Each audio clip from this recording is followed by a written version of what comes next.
I'm having a day. Or I'm having a life. I don't know, man. I just don't know what to do anymore. I'm sitting outside work, crying my eyes out in my vehicle. Because I can't function anymore. Financially, I don't understand anymore. I don't understand how I make $34 an hour and I can't function. I can't function. I can't pay my bills. I can't even literally keep gas in my car to get to work 3 days a week because I can't afford it. Like, I get paid and it goes to car, mortgage, a couple little bills,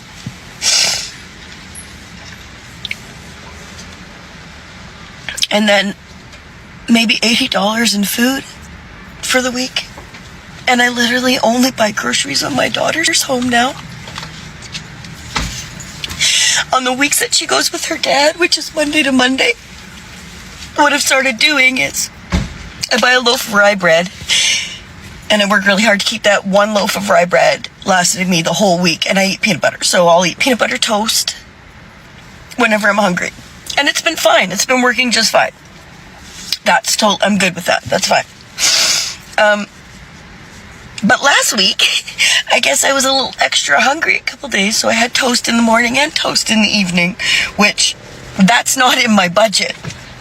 So I ran out of bread on like the Thursday or even the Friday, I don't know. Either way, at 47, I had to see if my mother could buy me a loaf of bread so that I could eat for the weekend before my daughter got home. Because if there's any food in the house, I'm not feeding one bit of it. I'm saving everything I can for her. Because then she gets home and she's not surviving off toast. I don't give a shit. I don't give a shit. I don't understand why things are so hard right now. Hello everyone, welcome once again to AfriPost. I hope wherever you're watching us from, you're having a great time. Now, one issue that has disturbed many people is the high rate at which cost of living is going higher. We are seeing people complaining everywhere about these increased prices on basic commodities. Groceries are becoming very expensive to buy, and this phenomenon was quite evident in the United States. We know that Americans are just away from an election that was highly contested, and there is a decision that was made that many people are talking about, the election of Donald Trump, which some are still perplexed about, because why is it that there is an incumbent government and it seems that government was not listening to its people? We are looking at certain issues that have affected people, and the reason why I talk about this is the fact that many people came out on TikTok and expressed their frustrations about the status of affairs. For instance, the clips I'm going to play for you here are a compilation of how people talked about their current state of affairs and how they were so frustrated and they found life quite unbearable. So before I say anything, let's watch this, then come back and share our thoughts together.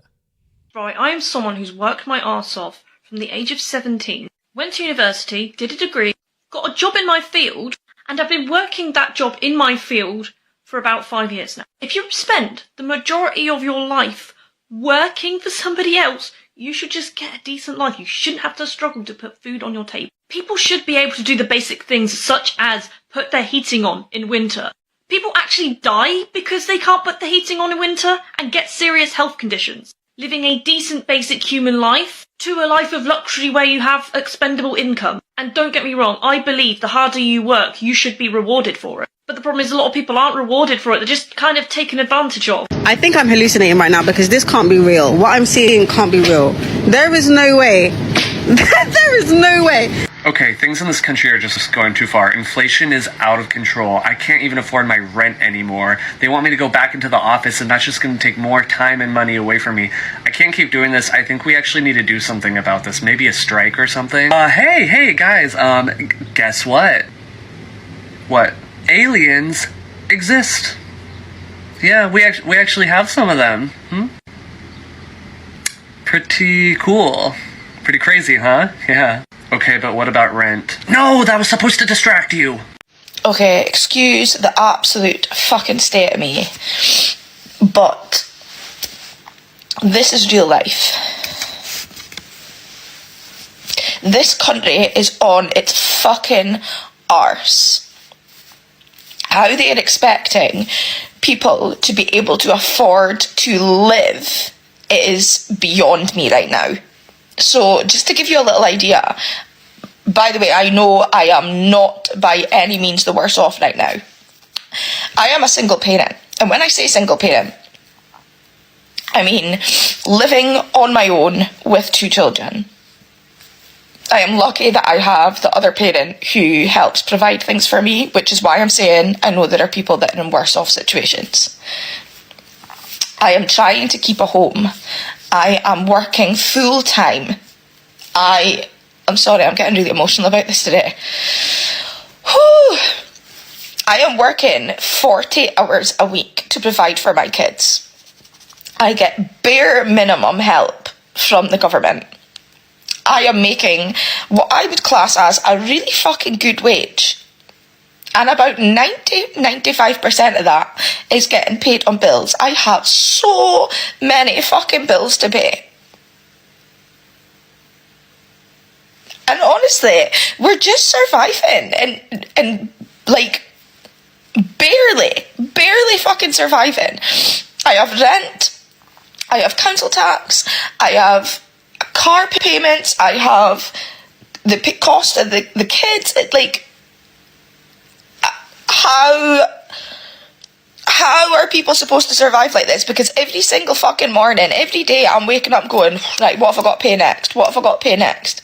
And constantly looking back and forth at my bank, checking how much money I've got left. And usually, about 2 weeks before the month's ending, I'm fucked. I'm absolutely fucked. Minimum wage should be at least $20 an hour.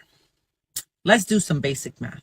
$20 an hour at 40 hours a week. That's $800. Let's say they take out of your check $160. Yeah, let's say like roughly about 20% between like your taxes and if you have insurance. That leaves you with $640. Let's multiply that by 4. That's $2,560. The average person right now is paying anywhere from $1,000 to $1,600. Some people pay more in rent. You still have to pay your light bill. If you have cable, you got to pay your cable bill. If you have insurance on your car, cell phone bill, and then if you have any debt. Oh, and let's not forget groceries, because you got to eat, and your gas money. At $20 an hour, it's barely enough. People should not be forced to have a roommate to survive. At the end of the day, minimum wage is minimum skill. So they will raise everything if they make it to $20 per hour. Like, I'm just saying. Stop asking me to go places that require me to pull out my debit card and spend money, cause bitch, I'm broke. I just left the grocery store, and I never enjoy going to the grocery store because I hate spending money. And to me, food's just something you ingest and then it's gone, so it's a waste of money. But I left pretty disturbed today. My husband and I were the only 2 at home. Granted, my kids and their husbands come over for lunch on Sundays, but our grocery bills should not be astronomical because it's just the 2 of us. Guys, I do not even want to tell you how much my groceries were today. So I'm sitting here in my car literally flabbergasted. How are families surviving right now? Families on a fixed income, single moms, single parents, grandparents raising their grandchildren. How are they surviving with inflation the way that it is? I'm seriously worried, and it's a serious question. How are families surviving? How do some of y'all have $27,000 in credit card debt? Pre-pandemic, my husband and I would have about $2,000 on our credit cards at any given time, and it was mostly like extras, right? So like, oh, we're gonna go out to eat, we'll put it on the credit card, or like, oh, we're gonna go to a concert, we'll put it on the credit card, back when a concert could be $60, $80. Our monthly payments were about $100 a month, and it really didn't make or break us. Then the pandemic happened, and my husband lost his salary, and while we were like making less money, everything has become incrementally more expensive. I had a baby and wasn't able to go back to work for a year. So I was putting basically all of our groceries, all of our gas, all of our necessities onto credit cards because you can't pay rent with a credit card. So we would have to use his paychecks for rent and anything else that couldn't be put on a credit card, and then we'd put everything else on the credit cards. I grew up very comfortably middle class, so I do tend to think that like spending money on things like a dance class or like experiences is normal, but I've like completely walked that back since everything's become so expensive. Like truly, we have not done anything outside of just pay for our needs. But we are $30,000 worth in debt from the credit cards. They've turned into loans, and they're about $1,200 a month that we're paying off. Here is another comment. So glad I was taught to never put anything on a credit card that you cannot afford to pay off. Good girl. The problem now is people cannot afford rent, grocery, gas. Some people have no choice. Damn, I feel you, man. Life is rough out there. I'm seriously worried, and it's a serious question. How are families surviving? Okay, that original video I filmed 6 months ago, and y'all, I am even more speechless today after leaving the grocery store. I thought prices were ridiculous then. I just left with only things for my lunch for this coming week at school and something for my family to have for lunch today after church, and it was $75. I seriously do not know how much more the general working population can take with this inflation and the rising cost of food. We have to have food to survive. What is going on? When is this going to end? How are people surviving right now? Did anyone else see this video clip of Nikki Haley? Good voters in their 20s plan on having to work until they're 70. They should plan on their retirement age being increased, yes. The absolute set of cojones this bitch has to say this shit on national TV to a struggling nation is insane. Like, never mind the fact that a majority of us are out here struggling, right? Working 40 or more hours a week, living paycheck to paycheck, barely able to make ends meet and keep our heads above water. We can't even afford basic necessities like healthcare, a roof over our heads, or food. Never mind any of that, right? But now she's talking about raising the retirement age from 65 to 70 years old. And don't forget, the average life expectancy in the United States is 77 years old, which means if something like this actually went through and was approved, you'd be out here bending over and taking life's big one until you hit 70, and then you get to enjoy life for maybe 7 years before you croak out. And that's best case scenario, okay? That's not even considering the possibility of you maybe getting something like cancer or Alzheimer's or any other debilitating disease that we're out here getting from things like our food and the environment around us. It's honestly a pretty evil genius move by our overlords, though, if you really think about it, because they don't ever have to worry about running out of money to pay us our retirement, because if they bump up the retirement age and bet on some disease or something like poverty to take us out, they're in the clear. Like, did people forget how in France, when they tried raising the retirement age from 62 to 64, the French people were trying to burn their fucking country to the ground? Meanwhile, this twisted, diabolical political succubus is out here making outlandish statements how we need to move our retirement age in the US from 65 to 70. And instead of people being absolutely batshit upset over it, instead, we're out here storming the gates at our local Targets to get the latest Stanley Cups. I mean, I swear, it's the audacity of these politicians, man. They're all like, hey, we see that you're out there struggling to make ends meet. Why don't you just go ahead and do that for an additional 5 more years? Fuck it. While us in Washington, we're over here on our knees getting $1 million loads just blown all over our faces. But hey, it doesn't matter because we're not going to do anything about it, right? You know you're not going to do anything about it. Evidently, I know I'm not going to do anything about it because we're Americans. And that's unfortunately what we do. We're going to be too distracted by whatever it is that we see on TV. Oh, look, Taylor Swift is at another football game. Oh, what's Gypsy Rose up to? Squirrel! Now we have one comment. Hope all these young voters actually pay attention. Trust me, we all. Here is another comment. My mom is 65 and a horrible joint pain from all the work. I hate seeing her still working, man. Even in my opinion, I don't think retirement age needs to go up again. What does the American government think is going to happen if rent prices continue to increase and our salaries are not increasing with it? Genuinely, what do they think is going to happen? I truly don't understand not doing rent caps. I know that's a thing in New York, but I'm from the South. I've never heard of such a thing down here. I only hear about it in New York. That needs to be instituted nationwide, and it needs to be by state, by square footage of the apartment, how many bedrooms, has it been updated, things like that. Because the thing that doesn't make sense to me is I'm in the same apartment for years. You're not changing my carpet. You're not painting any walls in here. You're not giving me new appliances, and you're increasing the price of staying here every year, but nothing is changing. Like, I would totally respect it if you renovated my place and made it luxury and then increased the price. I would get that. I would respect it, but nothing has changed and you're increasing the price on me. I don't understand, because eventually now I'm lucky that I have been in a place that has been increasing for the past 5 years that I've been here, but it has not increased outrageously. And I believe that is because of when I started living here and the fact that I stayed with them. They're choosing not to raise it outrageously. What happens if I continue to stay here 10 years from now? Is this same apartment going to be $5,000 a month, even though nothing in here has changed?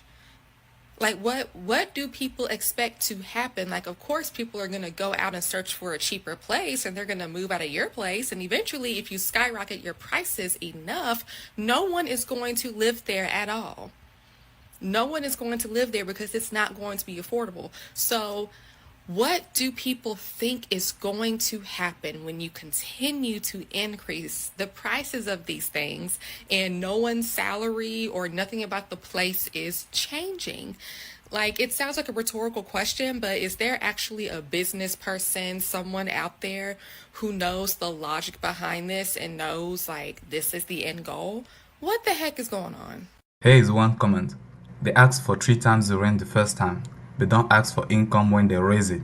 Oh my god, that's such a good point. These politicians have lost the fucking plot, because what do you mean retire at 70? I don't even want to retire at 65.